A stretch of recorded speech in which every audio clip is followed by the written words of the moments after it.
I tried to get $1 million from Dame. Dame laughed at me. And, we chose to do the Koch deal. I knew that I would make more than $1 million. And being independent was a thing that I've seen from being in Houston the previous 2 years and watching all these Houston artists making so much money selling shit they trunk in the mom and pop stores.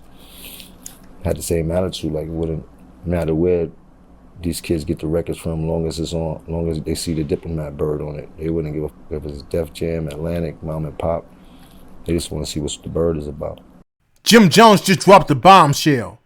Cameron never sued him over the Bird Gang logo, and there's a crazy reason why. Jim Jones recently opened up about the time he used the Bird Gang logo, but here's the twist. Cameron never came at him with a lawsuit. Now, for most people, using a trademark without permission would have lawyers and drama all over it. But with Cameron and Jim, it was a whole different vibe. Here's what Jim Jones had to say on Cam Capone News. Did you guys feel like you had to choose sides between Dame and Jay at the time?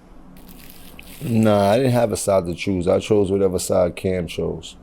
Like I tell people, I tried to get $1 million from Dame. Dame laughed at me. And, we chose to do the Koch deal. I knew that I would make more than $1 million. And being independent was a thing that I've seen from being in Houston the previous 2 years and watching all these Houston artists making so much money selling shit they trunk in the mom and pop stores. Had the same attitude, like it wouldn't matter where these kids get the records from, long as it's on, long as they see the Diplomat bird on it. They wouldn't give a if it's Def Jam, Atlantic, mom and pop. They just want to see what the bird is about. Or the group. My deal was separate. I wasn't signed to Diplomats at all. I'm not a Diplomat artist. Juelz is a Diplomat artist. He was signed to Cam. Cam was the owner of Diplomat Records. Now, I thought I seen this a while ago, man. Did Cameron ever sue you about using the Diplomat's logo? He couldn't sue me about using the Diplomat logo. I mean, he had took the trademark for the Bird Gang logo. I mean, at that time, me moving fast was all about making money. Smart as I was, there's a few things that I skipped over without, crossing my T's and dotting my I's. And trademarking logos and names was something I wasn't really thinking about, especially for somebody else that I know would do it instead of putting me onto it. But I have to leave it here nor there.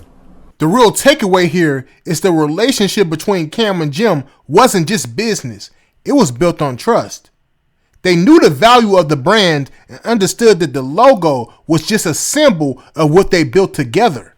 Cam wasn't worried about suing Jim because they knew they were bigger than that. They were creating something legendary, and the business side wasn't going to tear them apart.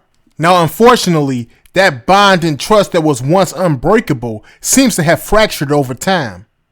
It's tough to watch because Cam and Jim's relationship was a blueprint for what loyalty in business and friendship should look like. But now, their recent beef has shattered that image. You can't help but wonder where it all truly went wrong. The very trust they built their empire on is now being questioned. And it's tough for Dipset fans who saw them as a unit that couldn't be divided.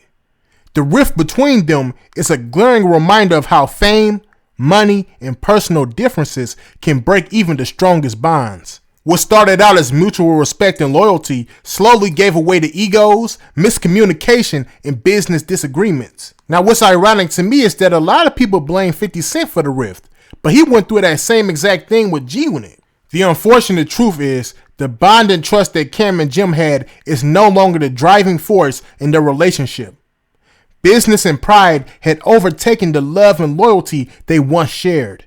And while both of them have had success individually, it's a sad reminder that not all relationships in the music industry last, no matter how solid they once seemed. The trust they had was broken, and now the world is watching as two legends who once stood together fall apart. So what do y'all think? Was it smart for Cameron to let the logo thing slide? Or should he have taken a more aggressive approach? Let me know your thoughts in the comment section down below. The link to this full interview clip will be in my description as well, so go check that out. And make sure you like, comment, and subscribe. Peace.